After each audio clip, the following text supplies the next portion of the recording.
that little town, they were lost and never found. Fallen leaves, fallen leaves, fallen leaves on the ground. Okay, now the story of Mindjack. I'm just gonna be honest with you people. I have no idea what was going on in Mindjack. Alright? I can explain it. I could try to explain it, but you know me, I'm terrible at explaining stories, and definitely something that I don't understand at all, really. But I'll explain it as stupid as I can, okay? Because the story doesn't explain it very well, and why should I? The story doesn't explain itself, so why should I explain it for you guys?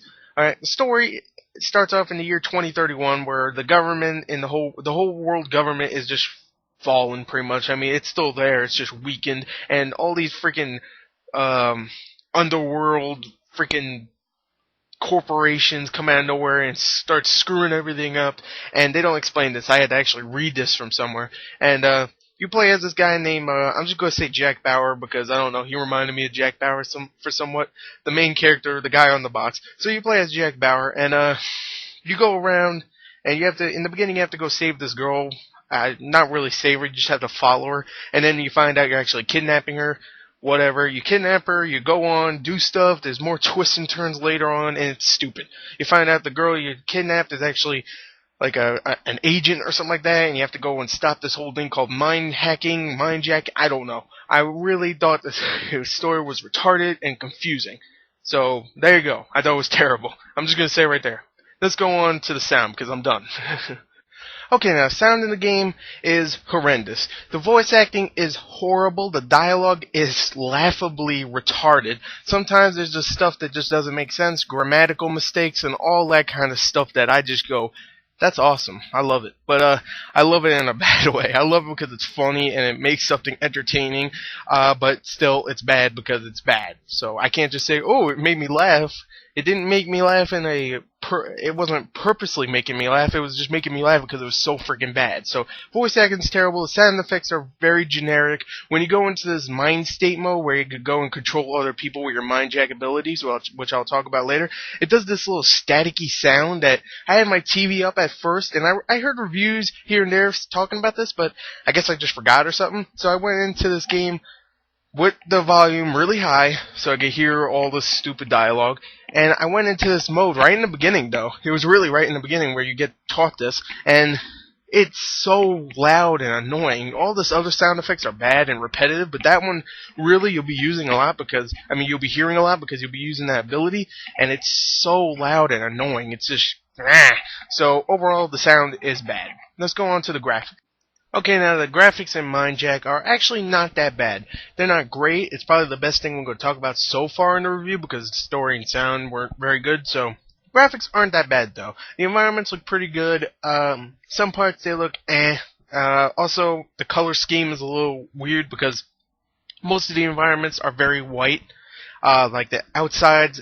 Everything is very, what they call futuristic nowadays, where it's just all freaking white and blinds you while you're playing. I think that was the whole thing they were trying to do. Hey, our game's not that good, we're gonna blind you, so we took your $60, you can't return it because you're blind. What are you gonna do, run in the middle of traffic, get hit? Whatever. So, no proof that we did it to you. So, yeah, I think that's the, goddamn.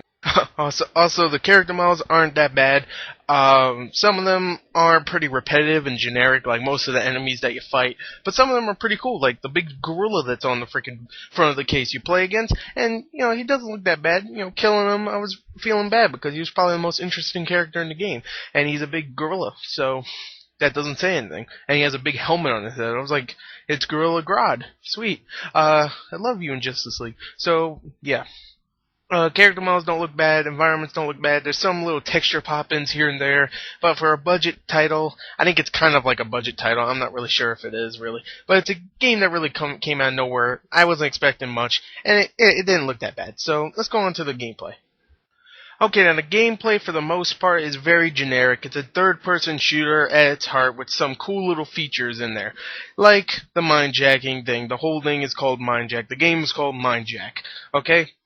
The mindjacking thing sounds cool on paper, but when you play it, it gets old really fast. All you do is go out of your body, you're a disembodied floating thing that makes a really loud noise, like I said before, and you can go and embody a civilian, a robot that's laying there for some reason, or a civilian that's just going, hey, I'm hanging out here while stuff is blowing up. I'm just gonna stand here, or I'm gonna go, ooh, look all scared or something like that. And when you control them, they automatically get a gun out of nowhere. But I'm not gonna complain because that would suck if I go to a civilian and guess what? He has no gun. I have to go freaking search for one. What's the point of that? I don't really care. I'm not gonna question that because it's convenient and I like that. So yeah, you can go and mindjack them, and some strategies, you can do some strategies here and there with that, because if you're like behind somewhere, because there is a cover system, and if you're behind something and there's like 1,000 freaking enemies around, and you have no way to kill all of them without getting blasted, and you could get out of your body and go all the way to a different civilian and go and freaking right behind them and kill as many as you can, then go back to your regular guy and go kill the rest.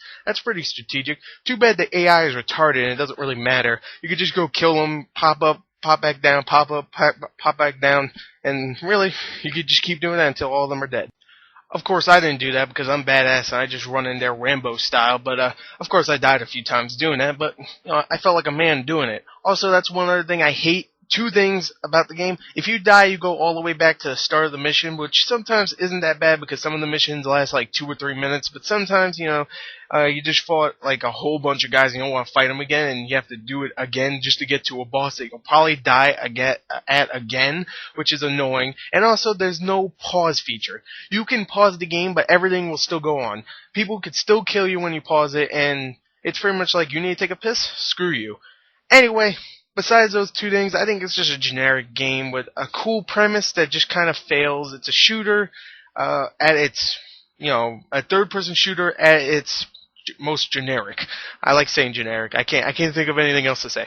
But really, it is a generic shooter, and overall, I don't know why people are hating it as much. Sure, some of the shooting's a little weird here and there. The dialogue's terrible. The story's bad, but it's laughable. And it's gonna be one of those games I'm gonna remember some of these retarded lines later on, and I'll be like, you know what, that was funny. It's gonna be another Rogue Warrior for me, where everybody hated it and I loved it. So yeah, check the written review in the description below. Thank you, and there you go. There's my review for Mindjack.